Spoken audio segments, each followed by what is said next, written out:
ودلوقتي جاي معادكم مع كبسولة طبية مع دكتور محمد ياسين، تقديم دكتور مروة عادل على All for Blind. متابعي All for Blind، أهلا بيكم في كبسولة جديدة من سلسلة كبسولة طبية مع All. ومعانا ومعاكم دكتور محمد. أهلا بيك يا دكتور.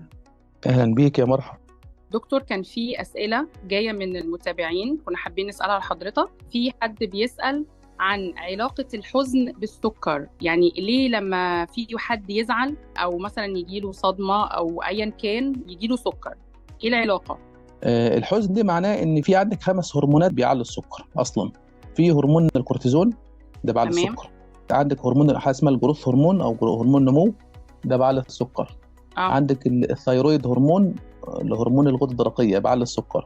عندك هرمون الابنفرين والنور ابنفرين. في حالة الحزن والغضب الابنفرين والنور ابنفرين بيرتفعوا، وانت عارفه الابنفرين بيفرز اثناء الغضب والحزن والزعل ومش عارف ايه، فبالتالي ده بميكانيزمات يعني سبسطه مش طبيعيه. بس الفكره اللي هذه الهرمونات ما بترتفع بالسكر معاها بيرتفع، زي الكورتيزون اللي لما باخد كورتيزون بيقول لك ده هيجي عنده سكر، زي اي حد عنده مشاكل غده درقيه الثيرويد جلاند. الثيرويد هرمون برضه نفس القصه، وهكذا الجروث هرمون النمو اما بيرتفع في حد عنده مشاكل في الغده النخاميه ولو النمو عنده عالي نقول ده غالبا هيكون عنده سكر.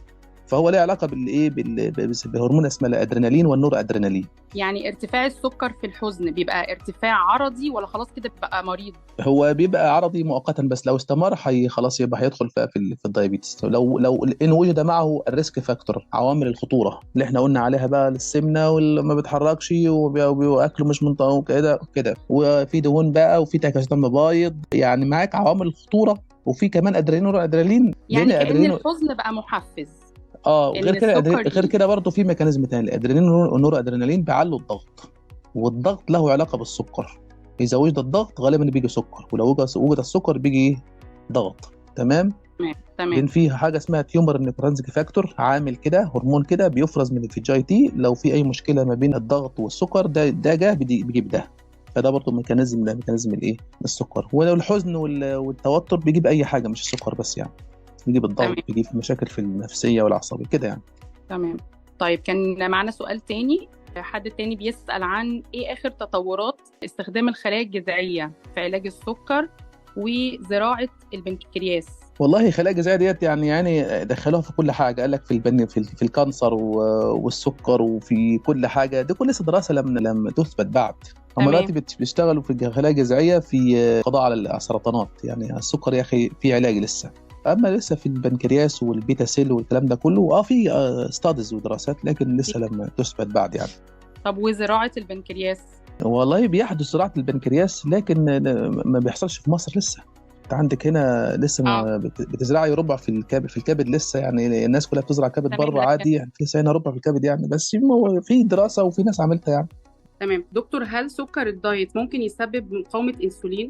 هو لم يثبت حتى الآن أن سكر ده يسبب مقاومة الأنسولين، لكن إحنا في العموم لازم أنا أعمل تحليل مقاومة الأنسولين بين الفينة والأخرى، ولو أنا لاحظت أن وزني بيزيد أو مستوى البطن بيزيد أعمل مقاومة أنسولين أول بأول.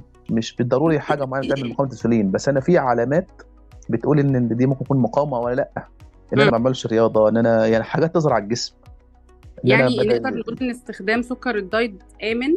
يعني لأن أكثر الناس بتستخدمه يعني الناس بتستخدمه وهي بتخفض وزنها، بتلعب رياضة. ممتاز إلى حد ما هو لم يثبت إنه يعمل مقاومة الأنسولين أو يعمل، بالعكس ده هو بيحافظ على نسبة السكر كويسة، بيحافظ على إن الإنسان وزنه ما بيزيدش، بيحافظ على كده يعني. ده كويس خالص يعني. ده حتى مرضى السكر بنقول لهم دايما استخدم سكر الدايت مكان السكر العادي. تمام. شكرا ليك يا دكتور على المعلومات القيمة. وبكده تكون خلصت كبسولتنا. انتظرونا في كبسولة جديدة بانتظار أسئلتكم واستفساراتكم وتفاعلكم معنا. استنونا في الحلقة اللي جاية من كبسولة طبية مع دكتور محمد ياسين على All for Blind.